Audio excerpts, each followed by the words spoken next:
Are you wondering, can I back out of a home purchase contract? If so, not to worry. Buying a home is a huge step, and many times buyers have that exact question on their minds. Can I back out of a home purchase contract after I've signed it? Today, we are going to talk about the process of backing out of a home purchase contract, when you can do it, when you cannot do it, and what the results might be.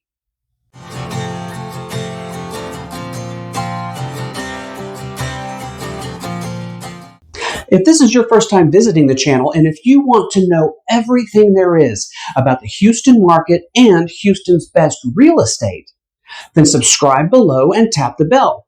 That way you'll be among the first to know about the Houston market and Houston's best real estate.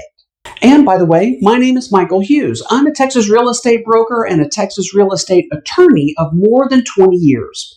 And along with my wife and business partner, Carol Hughes, we help folks just like you buy and sell Houston's best real estate. The process of buying a home in Texas centers around the real estate purchase contract. Now, this document contains all of the promises and obligations of both sides, buyer and seller, all the way through to the closing date. It contains terms like, what's the purchase price of the home? Is it a cash deal or is there financing involved? How are inspections going to be performed? Who pays for repairs? Who pays for the land survey? And a lot of other details about the transaction. The purchase contract is legally binding the moment it is signed, and it contains provisions about what happens if one party breaks their obligation to the other or if they default on their obligations. Now, quick disclaimer before we go any further. Every situation is different, and so we're going to be talking today in very general, broad terms. If you have specific questions about specific circumstances, then you'll want to talk with your real estate agent and maybe even your attorney for specific advice.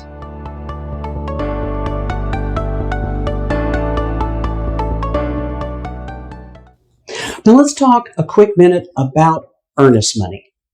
Almost all real estate contracts will require that the buyer deposit an agreed amount of earnest money almost as soon as the contract is signed. The earnest money typically is going to be held by an escrow officer as a good faith deposit, an assurance that the buyer will in fact do all of the things that they promised to do in the contract. When the parties reach the closing, the earnest money usually is applied to the purchase price for the buyer. When it comes to terminating the contract or canceling the contract, it normally is the buyer's earnest money that the parties are most concerned with.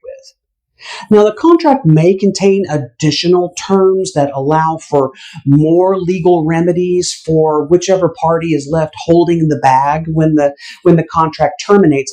But in most instances, the question of who gets the buyer's earnest money is going to be the main issue. If the buyer terminates the contract without a valid legal reason to do so, then in most cases the buyer is going to lose their earnest money. But if the contract contains a reason why the buyer can terminate, and if the buyer terminates for that reason, then in most cases the buyer is going to be entitled to have their earnest money refunded to them.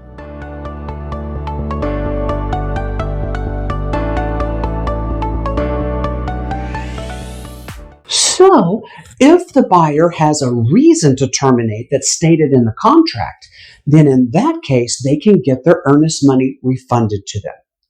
And here is where contingencies enter the picture. A contingency is a specific term in a contract. It's a variable term that says if something happens, then a specific result will take place. It's an if-then kind of a statement. If this happens, then that will happen. But if this does not happen, then that won't happen. There are several contingencies built into a standard real estate contract. Lots of opportunities for the buyer to terminate the contract under certain specific conditions. And if the buyer does terminate under those specific conditions, then the terms of the contract allow the buyer to do that without penalty and, in most cases, to receive a refund of their earnest money, and then the buyer gets to walk away. But on the other hand, if the buyer terminates the contract without a valid contingency, without a reason stated in the contract that would permit them to do so, then the buyer is said to be in default under the contract. And in that case, the contract allows the seller a choice of legal remedies. One of those is the buyer forfeits their earnest money to the seller. So to answer the question we posed at the beginning of this video, can I back out of a real estate contract?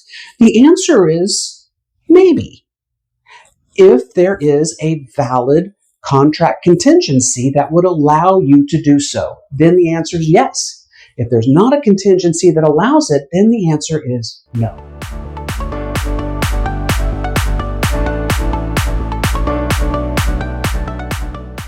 Let's take a look at a few of the most common contingencies in a Texas real estate contract. First and foremost is the termination option. If the parties negotiate and agree to include a termination option in the contract, then that gives the buyer a termination right for an agreed amount of time at the outset of the real estate contract. During the termination option, the buyer has the right to terminate the contract without penalty for any reason or for no reason at all. During the termination option, most buyers use this time period to conduct their inspections and any other sort of due diligence on the property. Another common contingency that you'll see is the buyer financing contingency, or sometimes just the financing contingency. If the buyer is relying on a mortgage loan to purchase the property, then the financing contingency allows the buyer to terminate the contract without penalty if they are unable to be approved for the financing that will permit them to buy the property. Another contingency that arises when the buyer is using mortgage loan financing is what I refer to as the property approval contingency.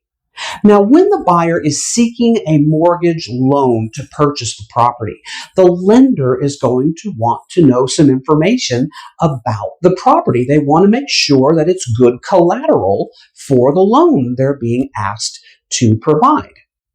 But if the condition of the property is such that the lender refuses to issue the loan, then this property approval contingency allows the buyer to terminate the contract based on the condition of the property. This most commonly arises when the results of the appraisal, the appraised value for the property, comes in less than the contract purchase price. If the value of the property as shown on the appraisal is less than what the buyer has agreed to pay for the property, then the contract allows the buyer an opportunity to terminate the contract, walk away, and get their earnest money back. Now, there are several other contingencies built into the real estate contract that favor the buyer. Here are a few of the less common ones that you'll see, but they still pop up every now and again. Title objections. The buyer has the right to review the title insurance commitment for things that might interfere with their title to the property. Things like liens, easements, deed restrictions, things like that. If any of these things are present, then the buyer has the right to object to these defects in title, and that kicks off a process that's spelled out in the contract. If these defects cannot be resolved, then ultimately the buyer will have the right to terminate the contract and walk away. The casualty loss provision of the contract is one that we hope we never have to use, but in the event that the property is damaged or destroyed by a casualty loss, think fire, flooding, things like that, while the contract is pending, then if those damages cannot be resolved before the closing date, then the buyer has the right to terminate the contract, walk away, and get their earnest money back. And the last one of these we'll talk about today, again, there's a lot of them. The last one we'll talk about, though, is the required notices provision of the contract. Under Texas law, the seller is required in some circumstances to give the buyer certain notices, and those have to be given before the purchase contract is signed. And if the seller fails or refuses to do that, that provides the buyer a termination right at any time prior to the closing.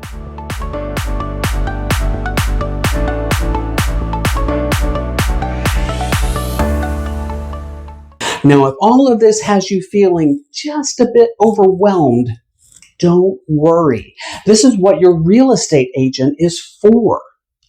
Understanding how contingencies work in a real estate deal, what the contingencies are, how to exercise them properly, what the deadline dates are, all of this can make the difference between a smooth exit from a real estate deal and a legal dispute, or even worse. And that is why it is so important for you to work with a knowledgeable, professional real estate agent through this process. And in my case, how about a person who is also an attorney who completely understands all of this contracts and contingency stuff? A great agent can make sure that you include the right contingencies, that you keep on top of deadlines so that you don't miss an important contingency date, can help guide you through the termination steps if that is required, and can help explain potential consequences if you decide to walk away from a real estate contract.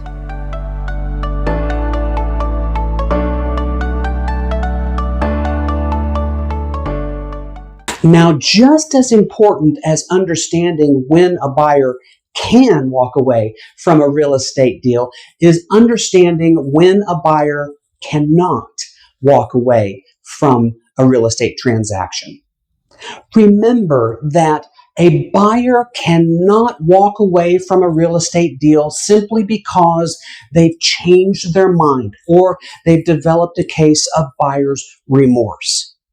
There has to be a valid contingency in the contract that allows the buyer to terminate under those circumstances.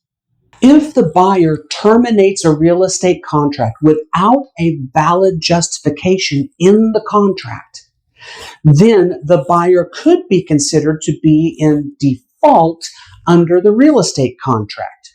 And that can expose the buyer to potential legal consequences.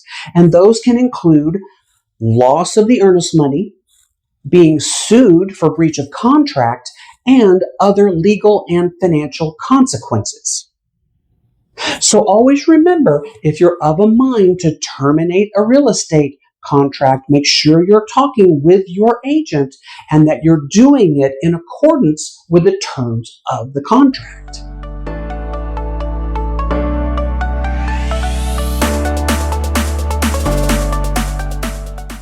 Buying a home is an exciting process, but it's important to remember that it's also a legal process with serious legal and financial commitments. Knowing your rights and obligations under the purchase contract and working with a real estate professional who can help you navigate them will give you confidence at every step along the way. Know and understand the contingencies. Know the deadlines and stick to them. Get advice and guidance from your real estate professional. And don't walk away from the deal unless the contract allows you to do so. Now, if you have any questions about any of this, contracts, contingencies, or just buying a house in Texas, reach out and let's talk about it. Carol and I are here to help. Now, whether you are looking to make your next move next week, next month, even next year, Carol and I would love to help make your next home purchase smooth and worry-free. So click on the link below to set up a one-on-one Zoom consultation. Or, of course, you can always give us a call, shoot us a text, or send us an email. We are never too busy to hear from you, and we are looking forward to helping you buy or sell Houston's best real estate.